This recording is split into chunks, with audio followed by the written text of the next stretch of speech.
The following is a presentation of the Pro Wrestling Report. Informative, entertaining, and real since 1998. 5, 4, 3, 2, 1.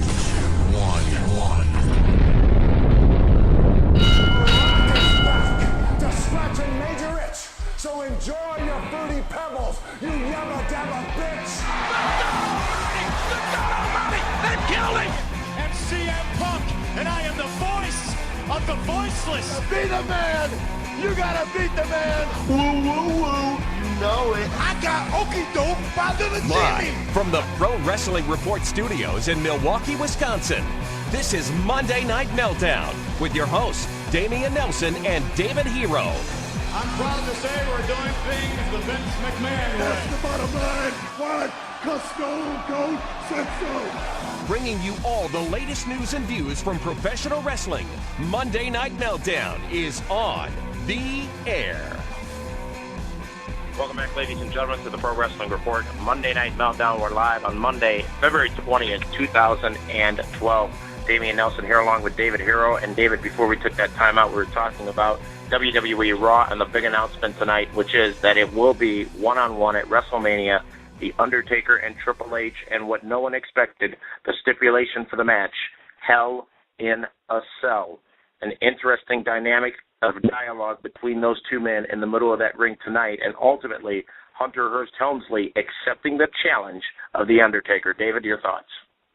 You know, WrestleMania is shaping up to might be one of the most star-studded manias in quite a while. I mean, a Hell in a Cell match at WrestleMania, and between Taker and Triple H, I guess that's the only way they could have gone.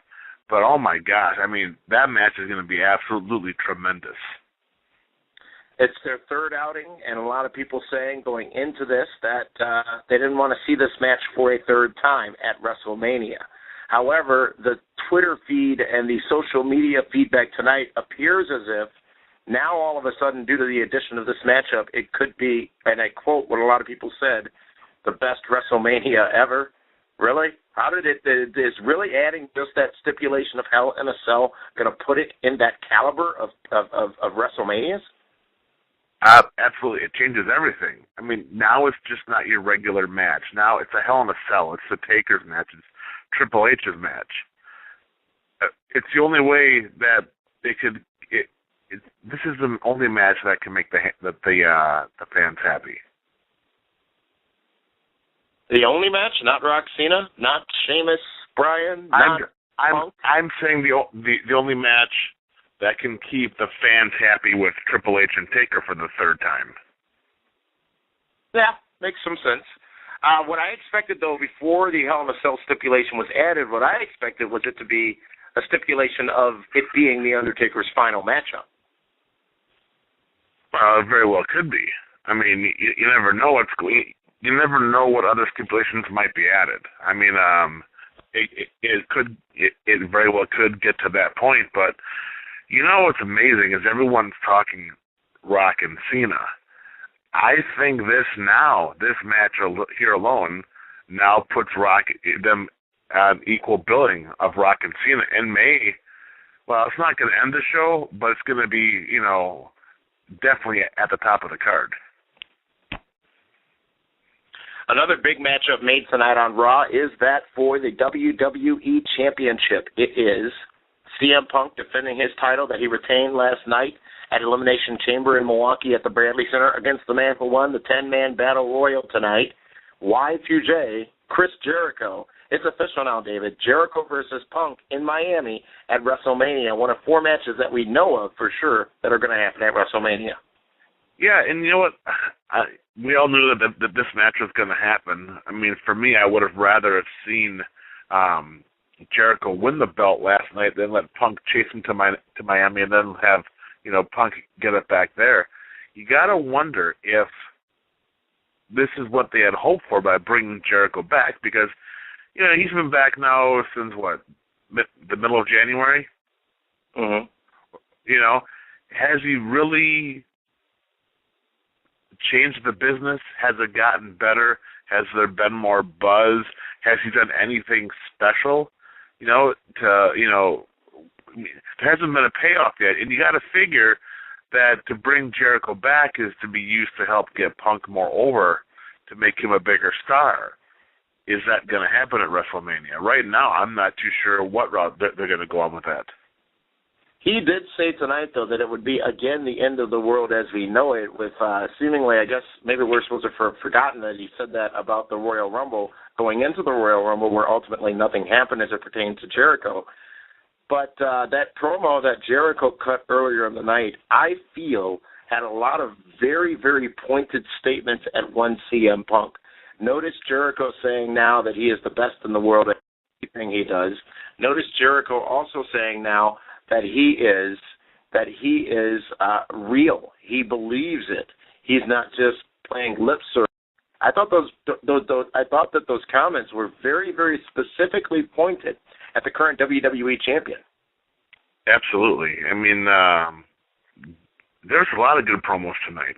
I mean, how often can you say that Raw had some good promos? And Jericho did great. Punk, Punk wasn't really cutting a promo, but he got a Bug Zumhoff reference out there tonight.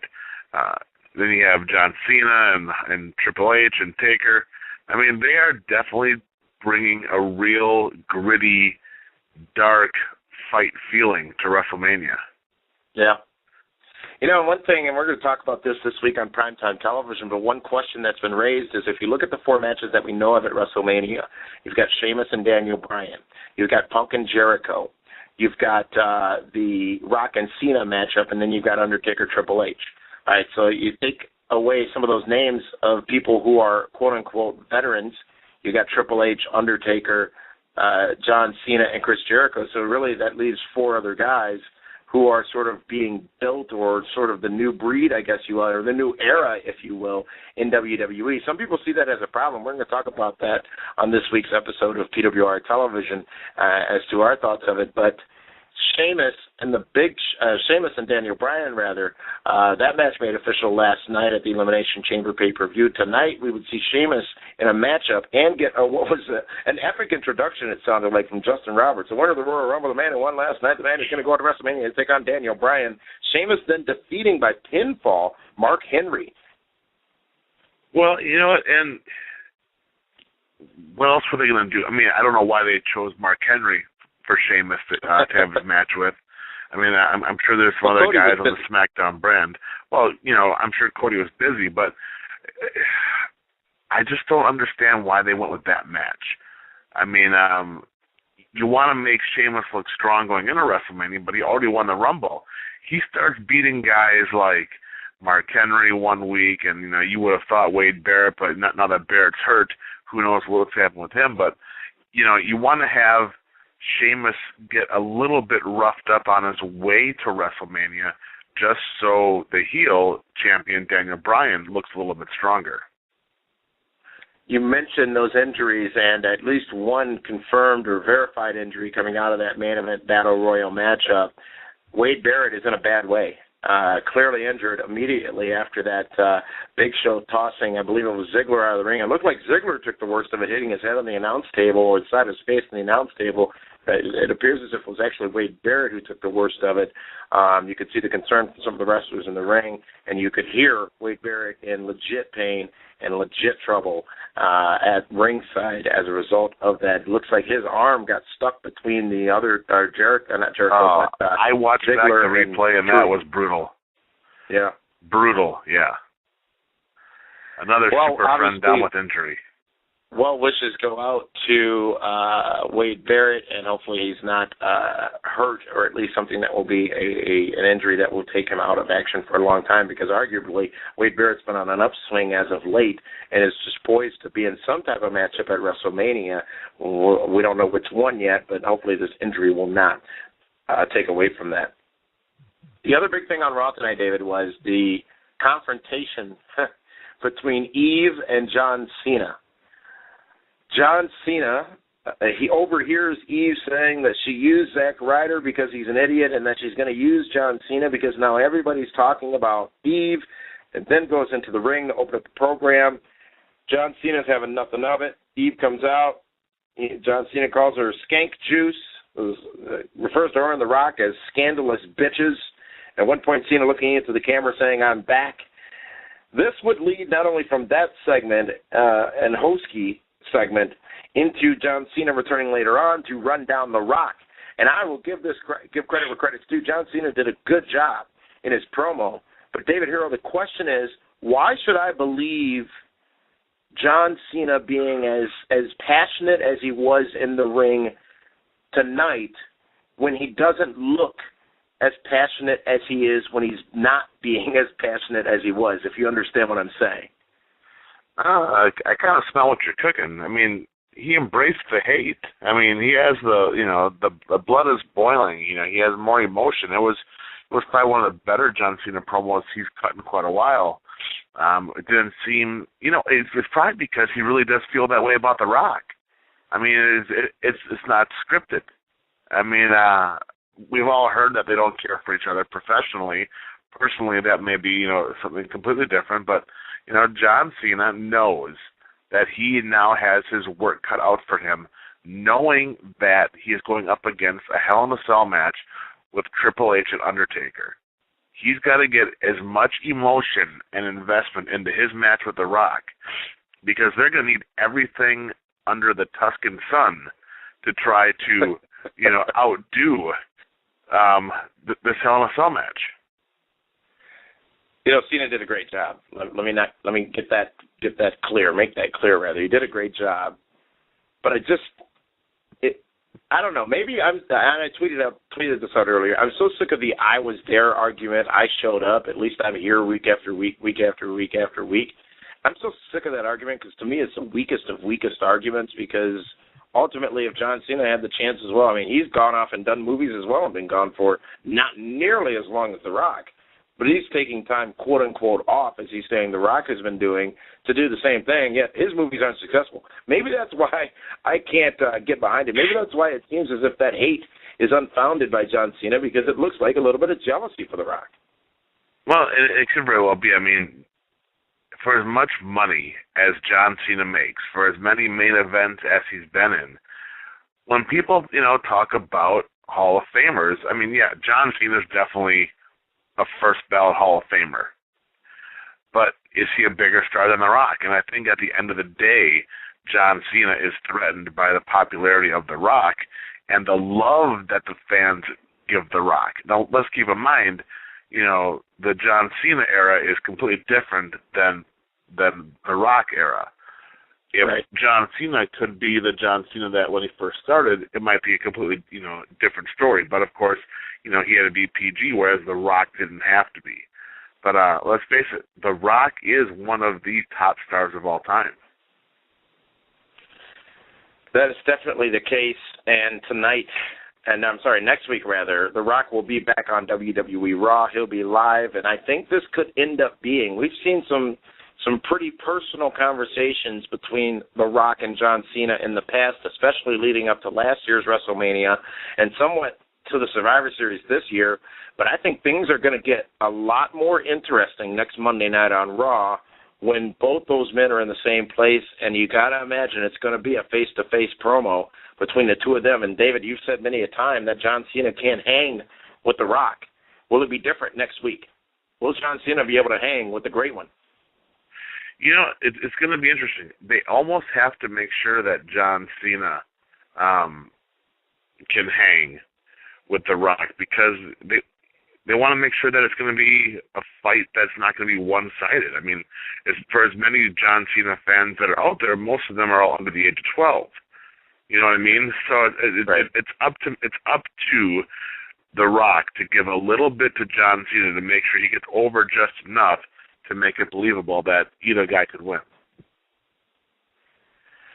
Overall, tonight, WWE Raw had a good number of wrestling matchups, but I'm not sure if the time was given to the matchups to make them as significant as they needed to be, but I'm not complaining about that because I thought that everything made sense tonight on Raw.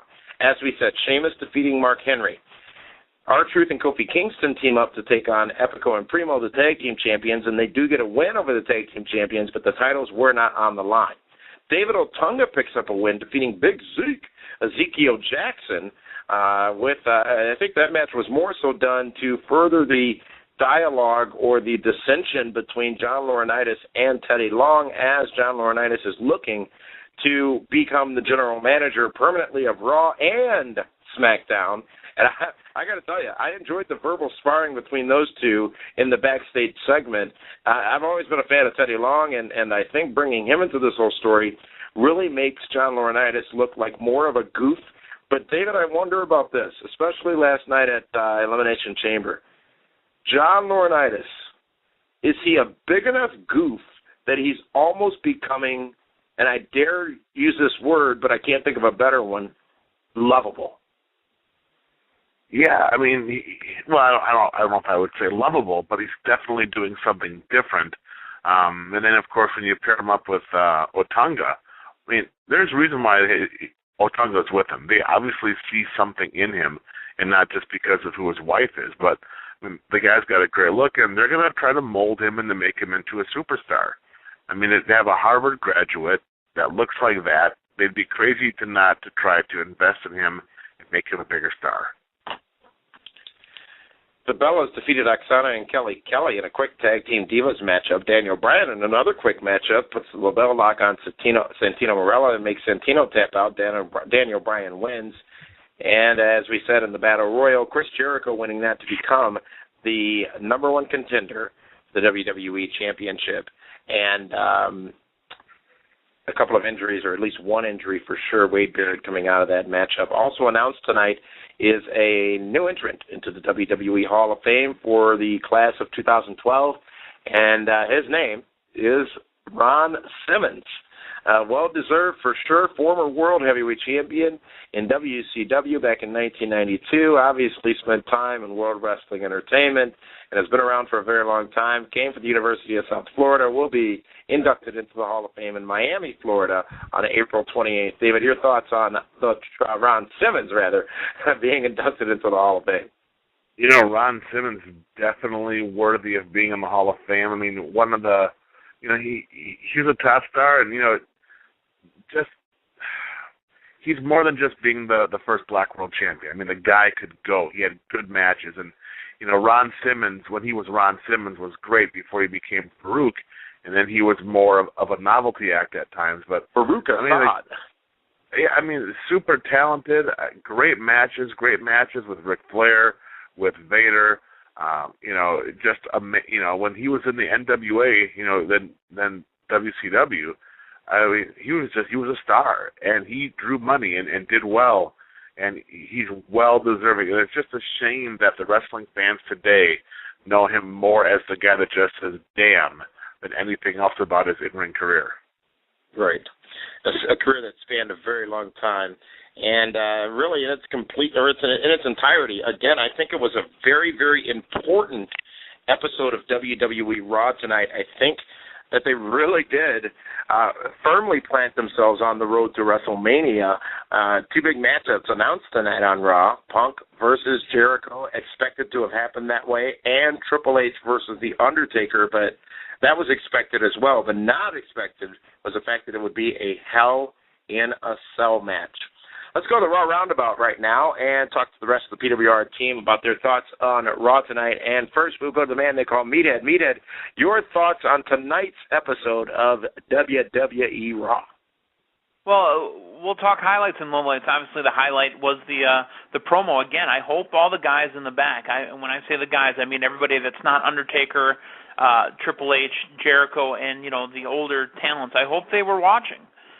You know, Jarek talks about all the time about how all these talents that are in the ring now, he talks about how they've copied his monotone voice. They've copied this. They've copied that. The guys they should be copying are Triple H and Undertaker, because that's how you do a promo to set up a match. I mean, that was fantastic.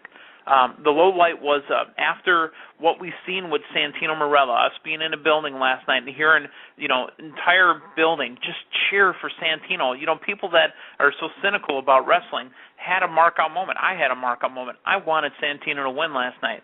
For him to get squashed by Daniel Bryan in about 90 seconds, it was a damn shame. But what else do they do with them? A lot of other people said that as well. A lot of the IWC said that as well. I would tend to disagree, but what different do you do with them? But the crowd, I think, loves Santino because he's goofy and he got a chance last night. I don't think anybody in their right mind actually believed he would win or actually view him as a viable threat to any title right now in WWE. Today, no. But you got to give a comedic-type wrestler like that, they have to have that turning point. If you think back to Chris Jericho, when he came in, he was a smart-ass. He was, a punk running around, talking wisecracks, pulling jokes. But he had that moment where he turned around and said, you know what, I'm going to be the champion. You'll take me seriously. You build and build and build. Last night and this last week and, all these weeks building up to it has been Santino's shot to be finally taken seriously, because when he came in, the Milan Miracle, he was the Intercontinental Champion. Well, that reign didn't mean anything. His second reign as the IC Champ, he ran around and hid behind the belt, and had Maria with him. So now is the time to spin it around and make him a contender. Put him up against the U.S. Put him up against the Intercontinental. Put him against Cody. There's a shot right there. Give him a belt, worth fighting for. He's not going to be heavyweight or WWE material yet, but you have to build on something. David Hero, your thoughts? The Milan Miracle, is he a viable threat, or could he be a viable threat to any title in WWE right now? Well, if anything, he could definitely steal. If done right, he could have stolen the IC belt from Cody. He could have stolen it from Jack Swagger, but that would be about it. And that would just be for, a 1-month run, if that. But they definitely could have done something more with Santino where, give the guy a little bit of a run. Let him build some momentum. Let him go into WrestleMania. Imagine, like what they did last night. Santino was probably the most over babyface on the show. Okay? The crowd in Milwaukee went nuts for him. They could have done the same thing, slowly build up Santino, let him get a winning streak going, let him challenge Cody or Swagger, and then take that popularity and use it to make Swagger and or Cody a bigger heel, and then let the heel beat Santino. Let that dream fall just a little bit short where it doesn't hurt Santino. The crowd will still be behind him. They're still going to love him, but then the other two guys can benefit from it. They also get a little bit more respect if Santino gets that run going along, too. But now, it looks like a huge fluke. And if you try to do anything with Santino again, you're starting from the bottom rung. Just because he lost tonight? Because of the way he lost tonight. Not just the loss, the way he lost. He was destroyed. All right. Well, thank you for your comments, Meathead, and that is WWE Raw for this evening. And as you heard on Raw tonight, some results of the Elimination Chamber pay-per-view last night. We were in attendance at the pay-per-view in Milwaukee at the Bradley Center. An amazing night with some amazing people at the Bradley Center in Milwaukee. A legit sellout, by the way, which is just absolutely shocking to me, especially given the history of Milwaukee crowds for WWE events. I don't think I've seen WWE or the Bradley Center sold out for a WWE event since No Way Out 2002, or 2003 rather, which was a good sight to see. But last night, 2 Elimination Chamber matchups. The Miz in the Raw Elimination Chamber matchup I thought was impressive, as was Kofi Kingston. Chris Jericho was never eliminated from the matchup, never pinned in the matchup, but CM Punk does win, and CM Punk retains the WWE Championship.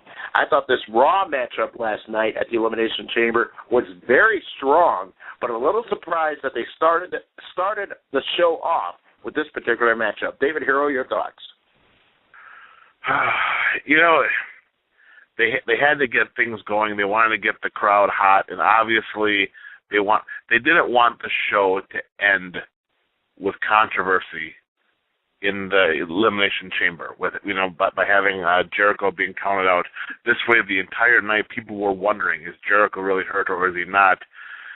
That's probably the best case scenario. Let's not forget that Raw was in Minneapolis tonight, which is a 6-hour drive from Milwaukee. So get the Raw guys on first to make sure they can all get up to where they have to be. But what other match could have opened the show? You weren't going to have the Divas open.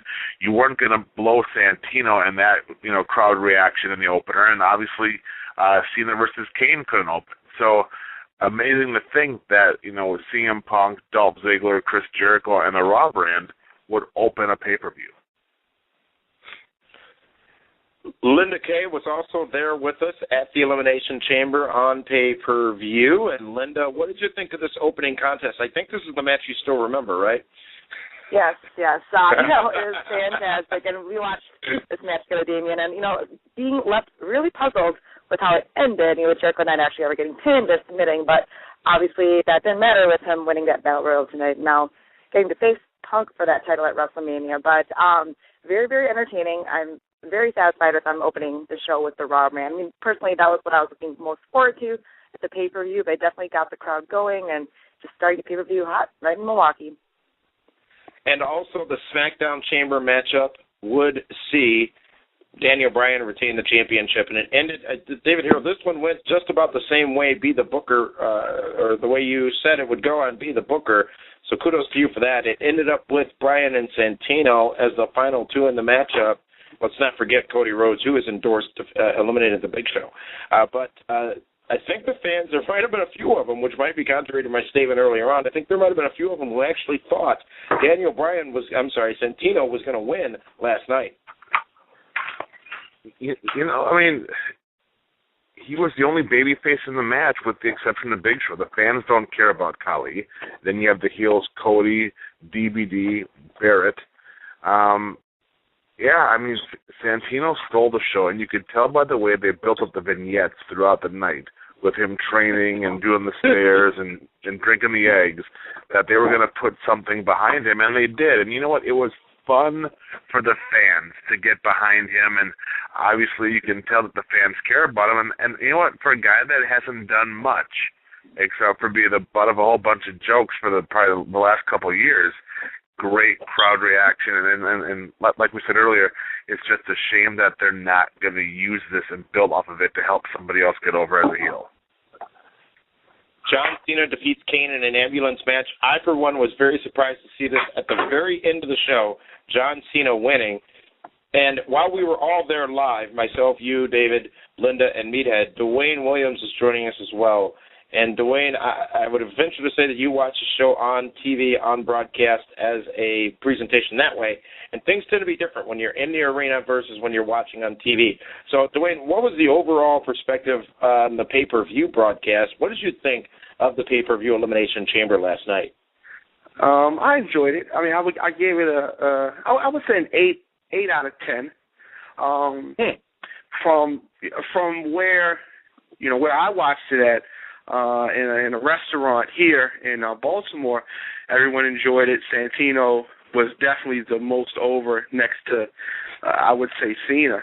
Cody crowd reaction. Yeah, that makes sense.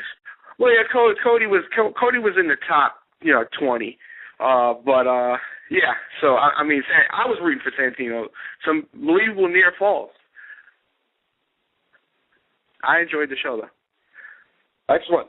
And David, I was very surprised that the ambulance match was last.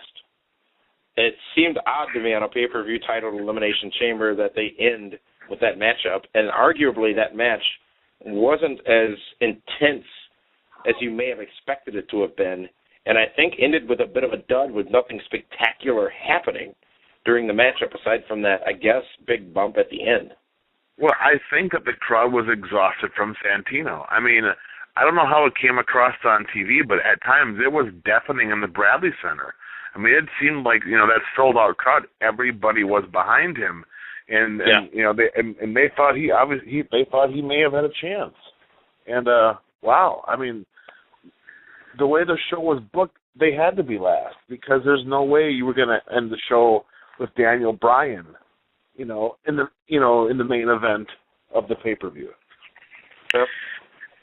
They could have done it for Punk. And by the way, with Punk, I was a little surprised. I think there was an initial pop for Punk live in the building anyways, but it faded off real fast. And I was wondering before we went in how many of those people had come up from the Chicago area, because Chicago, Milwaukee, I mean, we travel between the two areas, a lot of fans in both states, to see shows, especially when they're pay-per-views. And I thought there would be more of a presence for CM Punk than there was. And I was actually surprised at how many boos and cheers there were for Jericho. A very interesting moments of crowd reaction last night at the pay-per-view. Well, the fans still like Jericho. I mean, they're going to boo him, but they still respect him. You know, let's not forget, in that Raw chamber, there's a lot of younger guys like The Miz and Dolph Ziggler and R-Truth that are becoming fan favorites. Not good guys or bad guys, but just, you know, someone that the fans enjoy cheering and or booing. And when you have as many young superstars in there, that's just one of the things that are going to happen. But, yeah, I was, you know, obviously it wasn't Chicago, and it wasn't going to be as deafening as it was for Money in the Bank when Punk beat Cena. But, yeah, I think because of the popularity of Jericho hurt the popularity of Punk last night. Mita, there was a Divas contest as well. Beth Phoenix defeating Tamina, a match that was given a good amount of time, ultimately seeing Beth Phoenix retain the Divas Championship. What were your thoughts from a live perspective on that Divas matchup? You know, it was the first time that Tamina's really gotten a pay-per-view match, and that's what I was thinking, watching her come out. You know what? Look at that. She's on pay-per-view. She's sitting there. You know, the camera's on her. She's solo, you know, on the stage area. She's going to go in and get her match, and I thought Beth Phoenix did a fantastic job. It's not that Beth Phoenix carried her, because, you know, Tamina's got her wrestling skills as well, but I thought crowd-wise that Beth Phoenix carried her because, you know, there's not too many fans that really would cheer for Beth Phoenix, and, you know, there are some that are behind Tamina. I didn't think that the crowd really had a favorite. I mean, it was kind of back and forth. It was a good filler match. And to add to your point as far as why the Raw one, the Elimination Chamber was first, they could have actually put, if they were going to do Swagger versus Justin Gabriel, open the show with that. Oh, that would have put the crowd to sleep. Right, but they know where they're going to be for the next 2.5 hours, so it's okay. Let's go around the room and talk about the pay-per-view overall and get your thoughts on this pay-per-view, pass or fail. And from my standpoint, ultimately, at the end of the day, nothing happened in Milwaukee at the Elimination Chamber. However, I would consider it to have been an entertaining 3 hours or an entertaining 2 hours and 45 minutes. But I am not at all, any way, shape, or form, a fan of the John Cena-Kane matchup. I think the Raw Chamber was the standout. I think the SmackDown Chamber started off slow, but it ended very well. The Divas match, given time, was very fun and good for what it was. And then the Swagger-Justin Gabriel match I could have done with or without that, but I don't think it hurt by being on the card ultimately. So, Linda Kay, if you had to give tonight's or last night's Elimination Chamber pay-per-view a pass or fail, what would your grade be and why? I would say an overall pass. It was very entertaining, even though a lot of the winners, everyone they kind of expected to win actually did win, kind of leading to WrestleMania. But overall, very entertaining. And even throwing in the segment with Hornswoggle and the cheese. Did we forget about that? No, I was counting on you to bring that up. That was terrible. So, again, overall pass. Very excited. Good way to go into WrestleMania 28. And Meathead, your thoughts overall, pass, fail, and why? Well, it was definitely a pass. Now, you obviously, being in attendance as we were, you know, sorry, Dwayne, but being in attendance as we were, you know, you get that little bit of extra bump on the grade because you get the live feel, you get the, you know, the atmosphere. I actually gave it like a B+, A-. I mean, it was right there. I think if I wasn't in the building and I was watching it at home, I wouldn't be mad that I paid for it. And David Harrell, your thoughts, pass, fail on the pay-per-view last night? I think overall, for me, it was a fail because it didn't do anything tonight. There was no carryover. I mean, nothing happened yesterday that affected Raw or that is going to affect WrestleMania. I mean, you know, sure, you know, if you had nothing else to do on a Sunday night, yeah, it was fun to watch. But overall, as far as storyline progression, none of that happened. And Dwayne, who was not live in the arena but watching it on pay-per-view, pass or fail last night for Elimination Chamber? I give it a pass. I mean, when everyone dissects it, you only didn't like the John Cena match. Everything else you liked. It has to be a pass. Well, don't forget, Dwayne, the abomination that was Laurinaitis and his boys with 2 surprise returns, but that didn't belong on pay-per-view. Well, yeah, and I'm glad you brought that up because from where I watched it at was about 200 fans or so. That segment went over very well, especially the picture part. Everyone enjoyed that from where I was. They hated the running fart joke thing that's going on with her. I guess she's on her way out.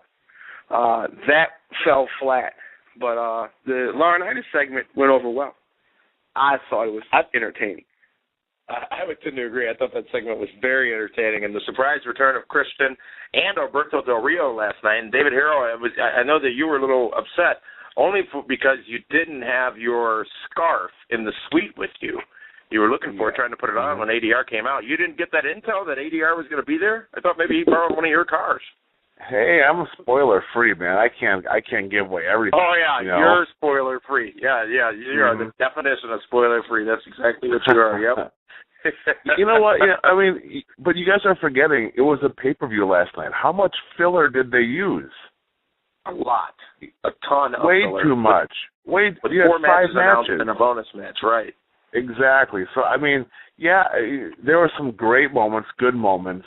But overall, I mean, when you have Mark Henry, I mean, why couldn't Henry, ADR, and Christian come out on Raw? There was no mention of Christian on Raw tonight, and he got a great reaction from the crowd. They should have saved that for TV. They should have saved, the vignette of John Cena training. Save that for TV. You're trying to get the Elimination Chamber over as a match. You're trying to, get the whole embrace the hate. Work on that. Invest in that. Who cares about, what gym he goes and works out in to train for his match against The Rock? Use that for the next few weeks on Raw and SmackDown. Well, thank you, everybody, for your feedback on WWE Elimination Chamber, which was last night on pay-per-view. An awesome experience. I want to thank everybody at the Bradley Center and everybody who joined us in the Pro Wrestling Report suite at the Bradley Center. WWE will be returning to Milwaukee on August 27th for Monday Night Raw. And guess what? We'll be sweet and we'll be sexy again that night in Milwaukee. A great show. Also want to thank everybody else who showed up down at Karma Bar and Grill for the pre-show. The place was packed, David Hero. Sellout crowd, I guess, there as well, too, as we gave away not only a bunch of T-shirts and other merchandise, but 2 sets of ringside tickets to WWE Elimination Chamber. Made some fans really happy at Karma before the show, and just a great time. The Kaz even came out of retirement, was with us last night at the Elimination Chamber pay-per-view. So, again, thanks to the Bradley Center, who took very good care of us, and everybody else at down there for the Elimination Chamber. The events don't stop, though, David Hero. The next time, Sweet and Sexy, WrestleMania in Miami. But right before that, actually 2 nights before that, Friday night, March 30th, it's the beach party to end all beach parties. It's the Shenanigans Beach Party, brought to you by the Pro Wrestling Report. Tickets are moving extremely fast, ladies and gentlemen, for the Shenanigans Beach Party. And the names of the talent that are participating continues to evolve. And, David, why don't you share with us the latest list of names of talent who is confirmed for the event, Shenanigans Beach Party, Friday, March 30th at Ocean's 10 on South Beach. I mean, of course, the party's going to be hosted by Big Sexy Kevin Nash and X-Pac, and we got Billy Gunn. We got Billy Gunn's going to be there. The Headbangers are going to be there. Robbie E is going to be there. Maria is going to be there. There's just more people that have been contacting us. Hurricane Shane Helms is going to be there. It's going to be perhaps the biggest night of shenanigans in the history of shenanigans. And, you better get over to PPRshow.com and get your VIP tickets. It gets you in early. It gets you the meet and greet, autographs, and pictures. It is going to be absolutely tremendous.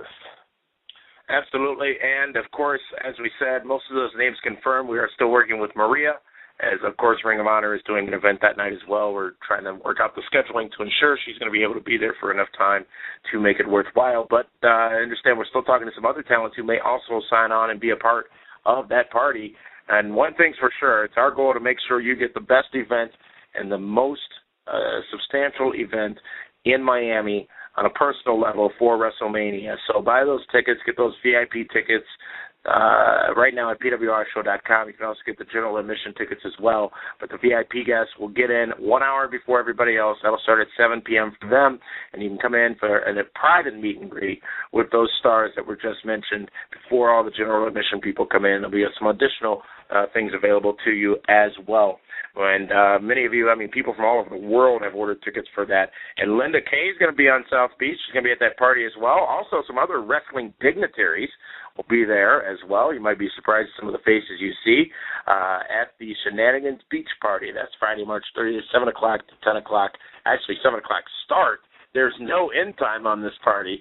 You can get your tickets and all the detailed information at pwrshow.com.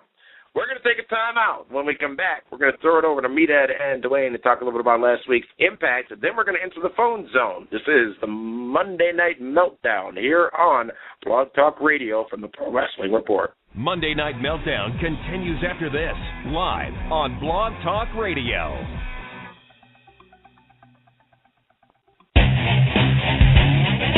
Subscribe to the Pro Wrestling Report on YouTube. We promise we'll never rickroll you, but we might just chokeslam you. Click the subscribe button now and be part of the revolution.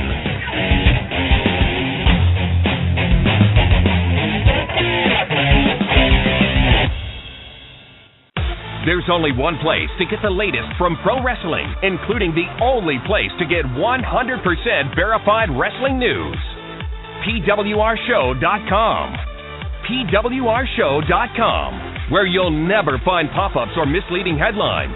Watch or listen to all of our latest TV and radio broadcasts on demand, and get caught up on wrestling news between episodes.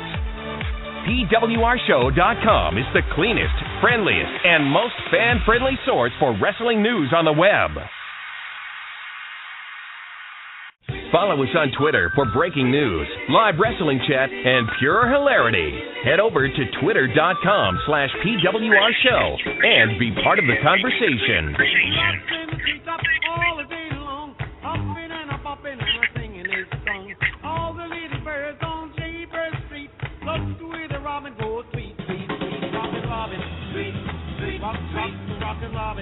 Covering pro wrestling like no other. This is Monday Night Meltdown live on Blog Talk Radio.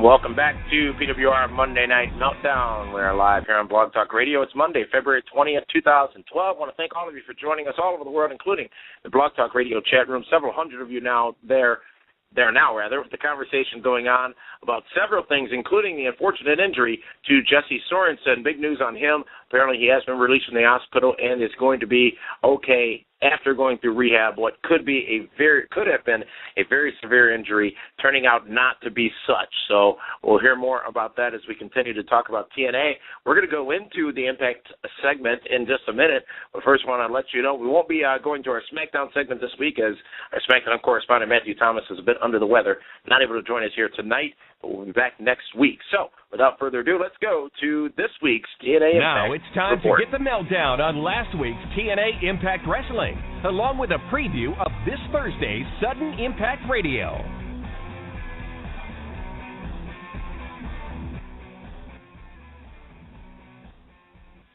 Dwayne Media, take it away.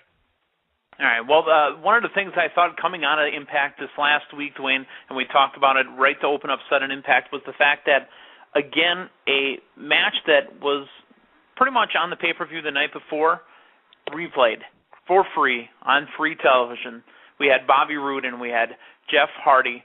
After Bobby Roode cut a great promo to open up the show, but Stinger says, you know what, you're going to be wrestling Jeff Hardy and you're going to wrestle him now. No DQ and no disqualification. Excuse me, no DQ, no disqualification, which is the same thing. But Bobby Roode comes out due to interference by Kurt Angle. I'm glad to see Kurt Angle. You're happy to see Kurt Angle? I'm happy to see Kurt Angle. Are you saying it to yourself over and over just to make sure that it's sinking in? You're happy to see Kurt Angle? I'm happy to see Kurt Angle.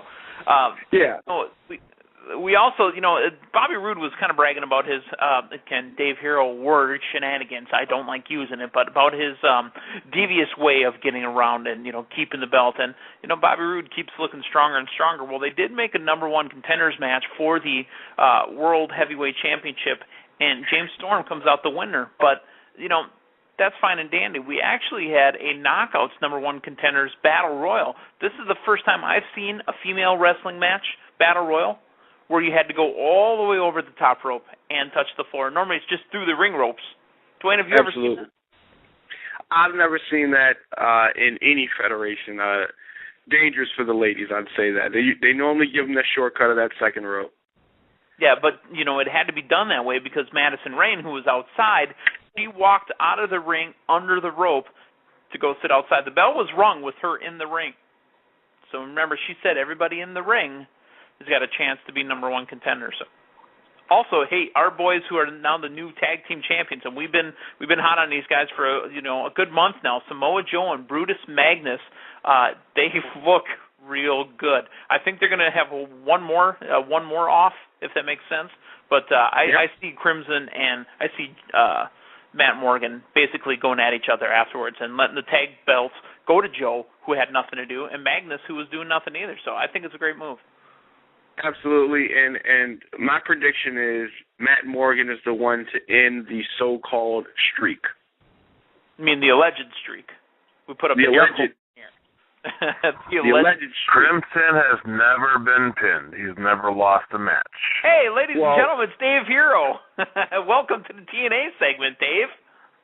Dave loves TNA. I absolutely do. I mean, come on. I mean, they have great catering. Hey, one more thing. I do want to talk about Capzilla. Capzilla doing his job and getting over everybody else around him. When does he get his shot? Because it's not about the abs. It's about the calves. Pretty Boy's got the abs. His time is coming. Yeah. Dave Hero, you got any opinion on that, on Capzilla? No, not really. Not really. So if Bubba Ray's not cooking gumbo for you or something like that, you don't want to talk about. You know what? Bubba Ray has done a fantastic job. A year ago when he got the push he was getting, we all groaned. We're like, oh, my God, this is where TNA has gone. And you know what? Bubba Ray has rejuvenated himself. He's gotten himself in fantastic shape. He's one of the few guys in TNA that gets it. That is more about telling a story than getting all of his spots in. And you know what? Good for him. He's proved me wrong. He's proved a bunch of other people wrong. He's proved people wrong inside TNA that doubted him as a ring general. And you know what? He's done a great job. And I hate to say it, he almost deserves a run as TNA World Champion for as hard as he's worked in the past year. I think so, too. And, Damien, this is something, again, harking back to WrestleMania 24. Remember those couple days that we spent watching TNA Impact in the Universal in the Impact Zone? What did we say about Bully? Look at him go. I mean, he was hilarious to watch when he wasn't in the ring. He kept chasing around SoCal Val. That's the Bully Ray that we see now. This is one that wasn't on camera as much. But he's hot. I mean, he's running around and he's doing his thing. So, hey, this week on Impact, we are going to see Sting. Looks like he's getting to the end of his rope, and he may actually try to get back into wrestling again. I don't know if I want to see it, but, that's the way they're sending it. So, Damien? Let's not forget, after Impact last week, Sting did tweet out a 2-word tweet that has caused a little bit of buzz that said simply, "I'm done." So TNA's been promoting that a little bit or talking about it a little bit, and I would expect this week on Impact Wrestling we're going to see maybe what Sting was talking about when he said, "I'm done." Yeah, but, we'll talk about it at 10 p.m. Central Thursday night on Sudden Impact Radio right after the show goes off the air. Maybe Russo got a hold of Sting's text. so wait, Sting is selling his tweet. He picked his phone up on the way out and I like that. Well, thank you, Dwayne. Thank you, Meathead, and we'll talk to you guys Thursday on Sudden Impact Radio. It's now time, ladies and gentlemen, to take your phone calls. And for the last few minutes of the show here, we're going to take your calls and get your thoughts on professional wrestling. But there are a few rules that you want to follow just to make this go as smoothly as possible. The Monday Night Meltdown phone zone is now open. Give us a call live at 1-877-317-9772. And be sure to press 1 to get in where you fit in and be part of tonight's live show. We'll call on you by your area code, and when you hear it, tell us your name and where you're calling from. Then proceed with your question or comment.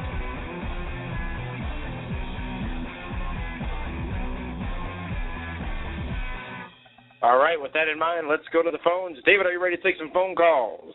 Absolutely. I know it's your favorite part of the show, so let's get right to it and go to our caller who's been waiting the oldest. Caller from the 251 area code. Caller from the 251, what's your name? Where are you calling from? Hey, what's going on, fellas? Yo, this is CJ from Mobile, Alabama. How y'all doing, man? Tremendous, hey, Steve. Man. What do you have for us tonight? First of all, I just want to say, man, that I really love the show, and y'all doing a fantastic job. But I just want to get a comment on with John Cena. I want to know from David Hero, what do you think about the John Cena storyline and the Rock storyline? Do you actually believe that John Cena has, his character has it to be, the man past the Rock? I don't think John Cena has the ability to jump over the Rock this year in Miami. I mean, but if the plan is, what they've been talking about is for John Cena to, do the job to the Rock at WrestleMania, then they have a rematch at SummerSlam, and then they have the rubber match at WrestleMania next year in New York, New Jersey. I think next year in New York/New Jersey, John Cena can beat The Rock. But right now, The Rock in Miami, he's going to be in the Hall of Fame. There's just no way imaginable that The Rock agrees to come back to put over John Cena in his hometown. Thank you very much, Steve, from down in Mobile for that call. Let's go to our next caller, who comes to us from the 973 area code. Caller from the 973, you're live. Hey, Damien, this is Don from the home of WrestleMania 29, New York City.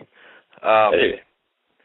Any update on the PWR fantasy draft? I have a couple questions, but what was the update after Chamber last night?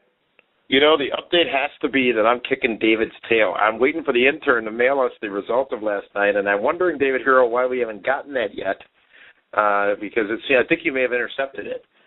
No, I told Cal to wait till next week. Going into it, David Hero had especially after losing, Wade Bear tonight. Going into it, David had 2,680 points. I had 2,650. And at the end of the program, we're going to have the score updated as to what happened at the Elimination Chamber and who is in the lead now as it pertains to the draft. Yeah, because let's face it, you are a broadcast journalist, Damien, but you're in Hero's world now when it comes to the wrestling, with the draft, 30 points. There you go. 30 points. That's the difference. It's a statistical dead heat. It's not Santorum and Gingrich. It's Reagan and Carter, with David Hero being Carter, clearly being Reagan. That's how this is going. As far as that crowd in Minnesota, I mean, from giving Eve tremendous heat to popping and marking out left and right, they're really into it. But how Punk calls Chris Jericho's jacket a light bright. It's called illuminated clothing, okay, and it's a fashion trend. How dare you with that Century 21 real estate jacket on? That's a fashion trend there. I expect to see it at the beach shenanigan party or something. Fantastic. Well, thank you very much for that call, Don, out in New York. And WrestleMania 29, that announcement did happen last week. That is going to be out in NYC. And, David, wow, suites, we might have to take the pricing up on the suites next year because it's going to be cold. Well, it's going to snow. They might call WrestleMania Blizzard Brawl. Well, I better make sure I got that. You going to sell those rights? I know I have the rights, at least for Wisconsin, but I might have to go nationwide. Come on. It might snow at WrestleMania next year. With all this global warming and everything, who knows what's going to happen? Let's go to our next caller, who is calling us from the 210 area code. Caller, you're live. Hey, Damian and David, how y'all doing tonight? Tremendous. Absolutely tremendous. That's cool. David, can you just stay away from the magic talent tonight? Cause every time as a good talent coming up, you end up recruiting the super friends, and they end up going downhill from there. He's a career killer. Believe me, it kills me to see all my team super friends go down with injury, whether it be Sin Cara or Zack Ryder, or even who knows about Dolph Ziggler. I know he worked the dark match tonight after the show went off the air, but Wade Barrett, it's just been brutal. No more recruiting for you. Anyway, my question though is, now at the promo between Triple H and Undertaker, it's kind of more to me that it's going to be 19-1, And do you really think it could be Triple H? I mean, it's just the way they promoted it. Triple H keeps saying, like, hey, I'm going to end it. You want me to end it? And I kind of feel like it's kind of the same way how Ric Flair had Shawn Michaels end him, and then Undertaker ends Michaels. It's like a pattern. Yeah. There's no reason for Triple H to beat Undertaker in his own match to end the streak at WrestleMania. There's no reason for it. Not at all. I mean, the only reason that streak should end, as we talked about on PWR Primetime a couple of weeks back, the only reason that streak would end, or should end, is if, some young up-and-comer who just needed that one huge thing to establish themselves and be the next big thing would be that person. And that's even arguable at that point. There is absolutely no reason for Triple H to beat The Undertaker unless that's the validation that The Undertaker feels he needs to retire. But he won't need that, I don't think. I think that the nature of this match is leading itself to showing that this will indeed be the last match for The Undertaker, and it's a Hell in a Cell matchup at WrestleMania. I'm impressed. I'm looking forward to it. Thank you very much for that call from down in Texas. Let's go to our next caller, calling us from the 516 area code. Caller from the 516, you're live. Hello? Hello. What's your name? Where are you calling from? Aaron, and I'm calling from New York. All right, Aaron, what do you have for us? All right. So, I thought the show today was, I only caught the last few minutes of it, but the Cena promo, I liked it, but it's it's too, he's going to be the same person over and over, and he's like, oh, I'm John Cena, I'm Mr. Macho, and I'm like, it's kind of it's the same thing. It's annoying. And, the match today, I kind of thought when Wade Barrett and Dolph Ziggler fell, that was the most hilarious thing I've ever seen. Dolph Ziggler's face just went plap, and, it was hilarious. All right, Aaron from New York, thank you very much for that call. David, any comments on that particular call? I just got the draft results, by the way. Well, let's go to the draft results then. No, I said at the end of the program. It was a tease. And believe me, you don't want to hear it. Well, listen, my night couldn't be any worse. I mean, come on, Wade Barrett's going to be out for at least 6 weeks. Well, just confirm. I mean, he was worth 20 points for you last week. But do you replace Zack Ryder with who? With Jericho. And you replaced Ken Anderson. I'm sorry, who else did you replace? You replaced Karma with who? Jeff Jarrett. Okay, well, you replaced Jeff Jarrett with The Rock. Oh, and he how many points did The Rock get you last night?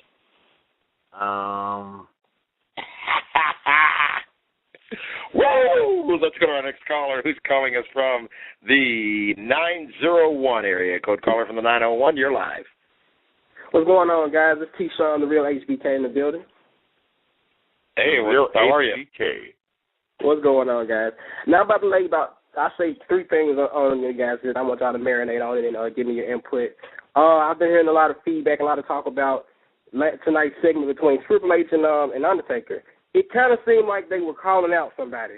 I guess it's a familiar name, Shawn Michaels. I kept hearing it going on, and I got about several calls, and they were like, you kind of hear what's going on? It kind of seems like it could be a triple threat match.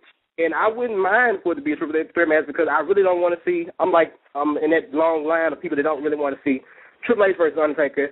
It's kind of boring, kind of tiring, but he's going to get the same thing. I feel like the thing that streak needs in order to make Undertaker's winning really worth winning or give it some controversy, let it be a triple threat. Let if somebody was to win, let Triple H beat Shawn Michaels, and then he really don't feel like he was or he deserves beating Undertaker because he didn't beat him. He pinned Shawn Michaels or something like that. And Shawn Michaels is retired. And what does a triple threat get you aside from a clumsy matchup where nobody benefits ultimately? I mean, if you're just doing a triple threat to get a bunch of names in the matchup, that might sell some pay-per-views. I can see that as being an arguable point. But at the end of the day, look at the best matches that have ever happened. Pick your 5 best matches. I would venture to say there is not a multiple opponent match in that I list. disagree. I disagree. I disagree. Name me a great three-way match. Well, hold on. The reason why I say this, if you have Shawn Michaels, Triple H, okay, you got a mean. You have 2 guys that tried to beat Undertaker twice. They both lost twice. Okay, Undertaker has a mutual beef with both of these guys. They're 2 friends who met. Now Triple H seemed like he was a little bit more bitter with the fact that the punchline was Shawn Michaels couldn't do it, so I guess you couldn't do it. You was never better than Shawn Michaels. So there's a legitimate beef or issue that you can see that's going on between these 2 history. So you say, why a triple threat match? Because you don't really want to see Triple H in Undertaker's career. We really kind of don't care about Undertaker beating Triple H. So you might as well throw a triple threat match in there and then let it be controversial for the simple fact that you have Shawn Michaels, beat Triple H. He really didn't beat it Undertaker streak. He'd be like, I didn't really beat Undertaker. It could be something. It can lead on to SummerSlam being something more interesting. Shawn Michaels going back to his hunting gear and all that type of stuff. But that's small potatoes. The only person I disagree with, the only person I feel like that should beat Undertaker is Kane because it would lead to another storyline and all that good type of stuff. And that's my input on it, guys. Appreciate the call. Thank you so much. It's an interesting dynamic that was brought up. And as you said, David Harrell, Shawn Michaels is retired. I don't have any indication or any thought that he's actually going to get back into the ring because what has he got to prove? There's no way in hell Shawn Michaels gets back in the ring. I don't care who it is. He's done. This is no knock on Shawn Michaels, but you guys all saw him on Raw last week. He's not in ring shape. Not at all. He's living. Just jump back in. Life. No, absolutely not. Shawn Michaels. If anything, he might be the special guest referee or the outside the ring enforcer, but there is no way Shawn Michaels will wrestle again. Let's go to our next caller, calling us from the 920 area code. Caller, you're live. Hello, hey, how's it going? Good. What's your name and where you calling from? This is Conrad from Sheboygan. All right. Hey, what's up, Conrad? How's it going on? It's been a long time since I've seen you. It's a long time, amigo. I know, right? My biggest thing is it seems like where's the talent at? It seems like the talent is all just watered away. All your big stars are getting hurt, and what do you think they're gonna actually do, Dave? That's the question for you. Well, it proved it on the SmackDown Chamber when you lose Randy Orton, and he is not an easy guy to replace. But when you have to go down and you have to get a Santino Marella and put him in the main event, it just goes to show you that you have not developed enough talent on the SmackDown brand.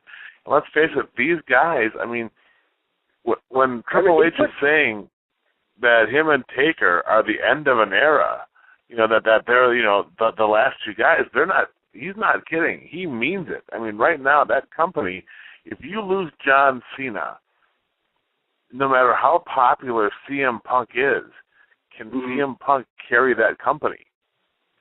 I don't know. My whole question is, take away Undertaker, Triple H, take Cena. In your mind, who do you think that can really carry besides CM Punk? Who else can step up and be the man in the next year or 2? I think Sheamus. I think Sheamus can be a stud in that company. He carries himself like a champion. He's been groomed by Triple H. The Office likes him. I think Sheamus, can be the top baby face on the Raw and or SmackDown brand. Do you think he'd be like bigger than Cena in a couple of years, or just? I don't know if he'll get the opportunity to be bigger than Cena, but I think his character is just as larger as than life as John Cena's. But John Cena, he's been given a ton of merchandise to sell. He's they built the company around him, so it's not fair to try to compare how Sheamus, if he could do the same thing or not. But seriously, Sheamus is well liked in the company, and that guy is going to be going places. Yeah, I like Barrett as well, though. I think he's a solid star too, though. Mhm. All right. Well, thank you for that call from Sheboygan there in Wisconsin, and let's go to our next caller, David, and that caller comes to us from the 850 area code. Caller from the 850. What's your name and where are you calling from? Hello, caller from 850. All right, let's move right along and go to our next caller. It's coming to us from the 256 area code. Caller from 256. You're live. Oh, yeah. My name is Jeremy. I'm from Alabama. Hey, Jeremy from Alabama. What do you have for us? Oh, yeah. I was just really wanting to say that the dude that came on a while ago that was talking about the triple threat match, he completely overthinks everything. I mean, if you paid attention to Monday Night Raw, you could obviously see that this is not going to be the end of The Undertaker. This is Triple H's last match. It's just developing as weeks are going to go on. This is it for the game, whether people believe it or not. He said that this is going to be the end of the era. This is going to be the apocalypse. The Undertaker is going to end Triple H, and Shawn Michaels is going to contribute to that. And I just want to say one quick thing about John Cena. People hate on Cena all the time, but he was right on Monday Night Raw. He is there when The Rock's not there. See, like The Rock is like your real dad, you know. Twice a year. But The Rock isn't under a full-time wrestling contract either. The Rock, I mean, but like seriously, like The Rock is like your real dad that you see twice a year that drives a cool Corvette, and John Cena's like your stepdad that tries to be your real dad that you really despise that drives a fucking Prius. I mean. Well, I see my real dad almost every day. I don't know about you guys. Leave Brian out of this, all right? Thank you for that call. Here's the thing about that, all right? And I definitely appreciate that. But John Cena is playing to his audience when he makes that comment about The Rock not being there. Half of the people would rather Cena not be there anyways. So he's playing to his audience with that comment. But as you said there, he's not a contracted full-time employee. He is making millions upon millions to be in movies. He has done everything there is to do in professional wrestling. So why should The Rock be there every week? And guess what? Oh, by the way, he's booked for every Raw leading up to WrestleMania going forward. I'm sure nobody's going to give him props for that. Now, that analogy that was used is a tremendous one, but I will say this. The real dad is the cool dad because he's got all the cool toys and he comes and buys you everything he wants. So I think that, again, every time I hear John Cena, I was here every week, you know what? That's because your movies suck. I'm sorry, that's the reality of it. Your movies have not made a fraction of what The Rock has made in his movies, so why wouldn't The Rock be doing what's right for Dwayne and doing what's right for him and making the most money he can in the work that he can remain in and not worry about breaking his neck? So that's what I have for that. Thank you for that call. We're going to go to our final caller for the evening, and final caller comes to us from the 773 area code. Caller from the 773. You're live. Yes, this is Warzone Jones from Chicago, Illinois. Hey there. How are you? I'm good. I just want to say, I agree with everything you had just said, Damien, about the whole Rock and John Cena situation. And, I thought Raw was an okay show. The biggest thing that really happened on the show was, the announcement between Triple H and The Undertaker, the Hell in a Cell match. And, I also want to ask that, do you actually think, do you quite possibly think, because I feel this way, I actually feel that the match, the headline match, John Cena versus The Rock, and then The Undertaker versus Triple H in the Hell in a Cell match, do you think that those two matches might overshadow the two world title matches? Because that's how I'm feeling. I feel like there's just going to be so much hype in those two matches, especially the John Cena and the Rock match. What do you guys think about that? Thank you for that call. I will say this, and then I'll defer to you, Dave Hero. It's going to be interesting booking that WrestleMania matchup because the placement of these big-time matchups on the card is going to be interesting because the fans are going to be emotionally exhausted after several of these matchups, and placement's going to be key. I think that the two matchups, Rock, Cena, and the Hell in a Cell match, are definitely going to overshadow the WWE and World Championship matchups, but the harsh reality of it is the WWE and World Heavyweight Championship matchups would not sell the pay-per-view. So they're there as part of the overall experience that is WrestleMania. I just don't know. I mean, we're going to see a championship matchup open WrestleMania again this year. Not that that's necessarily a bad thing. I'm interested to see what closes out the show, and it seemingly would be Rock and Cena. The question then becomes, what happens in between all that? Well, there's no way that Rock and Cena don't close the show. I mean, it's Miami. It's The Rock's hometown. You got to figure the Divas match will be between the Hell in the Cell and Rock and Cena. But who would have thought that you would have your two World Championship belts, title matches, championship matches, really as the mid-card, the undercard? I mean... Well, weren't they? I was going to say weren't they to an extent last year, but they really weren't. No, I mean, Cena vs. Miz was the headlining main event last year, and then, of course, ADR and Edge, that opened the show, but, because they had to. But, boy, I mean, if you're Sheamus and Daniel Bryan, you got to feel pretty good because the pressure's not going to be on you. The pressure's going to be on everybody else to follow Hell in a Cell and to follow, and of course, with Cena and Rock, but, I mean, if... Sheamus and Daniel Bryan, if they're in one of the first three matches out the chute, they got nothing to worry about. I would hate to be the match that has to follow Hell in a Cell because that crowd is going to be so hot. They're going to be so into it, so much emotion because there's going to be a lot of Triple H fans, there's going to be a lot of Undertaker fans. And then you put all those people in a Hell in a Cell type atmosphere, it's going to be crazy. So I would hate to be Rock and Cena because they got to follow that. Thank God it's in Miami, just because that gives the home field advantage to Rock. I mean, they'll cheer him regardless of what happens. But WrestleMania, I mean, it's gonna be interesting. Damien, like you said, it all comes down to match placement because if they put these matches in the wrong spot on the card, it could ruin the crowd for the rest of the night. Yeah. Let's go to we do have one more caller. Let's go to our final phone caller of the evening. Been on hold for a while.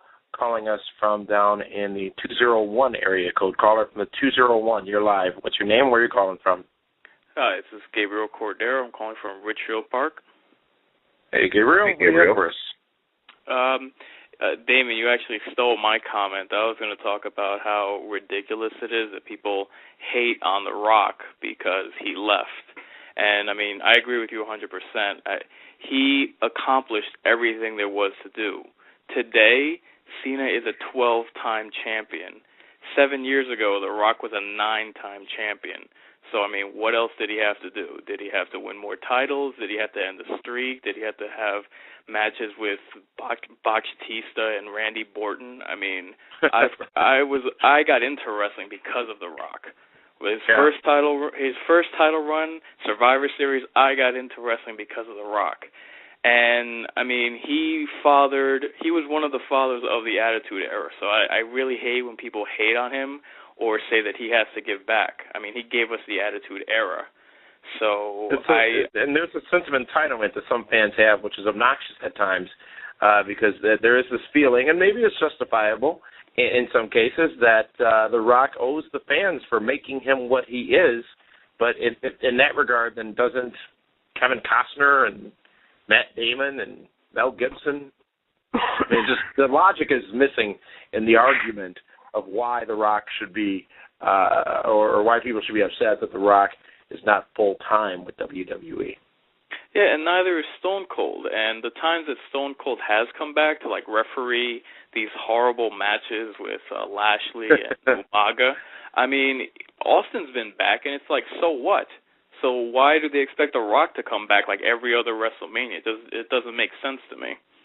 Right. Well, very good points made. Thank you very much for that call, Gabriel. David, do you have anything to add to those comments? Well, when it comes to The Rock, yes, Attitude Era, big part of it, huge part of it. But let's not forget, during that time, The Rock saw the brutality that Mick Foley put his body through. He saw the end of Ric Flair, and he saw how Hogan was broken down.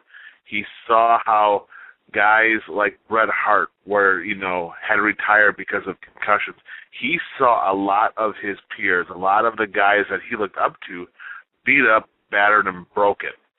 And he had the opportunity to get out of wrestling after 7 years, pretty much injury-free, and go to Hollywood. How could he not pass that up? You look at the guys that spend more than 10 years in the business, and it takes them forever to get around. The Rock, in my honest opinion, is the smartest man in wrestling because he got out injury-free, making more money now than he ever could have imagined, and still has the popularity and the charisma and the excitement to come and go as he wants. And ultimately, he will be laughing all the way to the bank, and deservedly so, because he is The Rock, and he is just that special as it pertains to wrestling. And I'll leave this point with this, and that is the only reason The Rock is coming back is for this match with Cena. The Rock isn't coming back to get into a program with Trent Beretta. You know what I mean? There's a reason for him to come back. And I think that more fans should sit back and enjoy, and I think they do, by the way. I think most fans don't buy this argument that John Cena makes about him not being there. But I think that if you sit back and just enjoy why, not look too deep into the why he's back, but just that he's back, and enjoy what it's going to mean, which is magic at WrestleMania in Miami in Sun Life Stadium. I want to thank everybody for their call tonight. The show's running about 3 minutes over, so we do have to get to the end here. And we did say we would be bringing you a draft update. David Hero, I'd like to congratulate you. Last night you did achieve some 90 points in the PWR Fantasy Draft, bringing your total score to 2,770 points. However, my superior roster, I picked up 165 points last night at Milwaukee's Elimination Chamber pay-per-view, thus propelling me 45 points into the lead at 2,815 points. So you and your little friend there, Mike Wickett from WSSP, you all can put that both in your proverbial pipes and smoke it, because it was destiny. That's what it was. It was my destiny to defeat you in the draft. And now the only thing between us is Victory Road, which shouldn't be a point gainer for anybody, and WrestleMania, where all points are multiplied by 2. It's going to be a photo finish, David.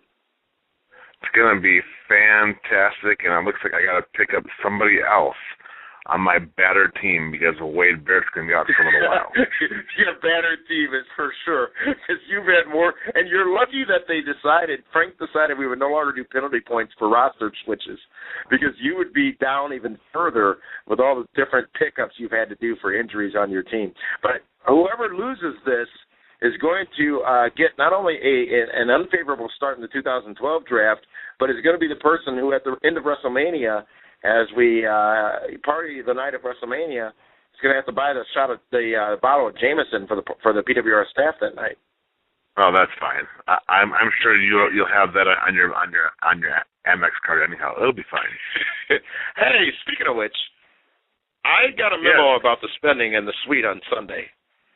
We have a situation here. You signed with the Jersey Shore? Well, hey, there was a Briscoe in the suite. That wasn't my fault. I want to say thank you to everybody showing up here tonight on PWR Monday Night Meltdown.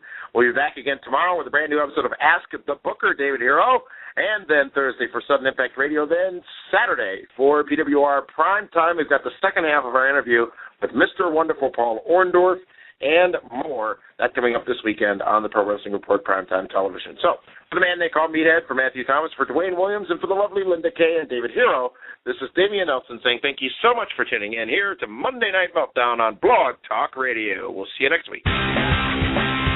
Don't forget to follow PWR right here on Blog Talk Radio right now.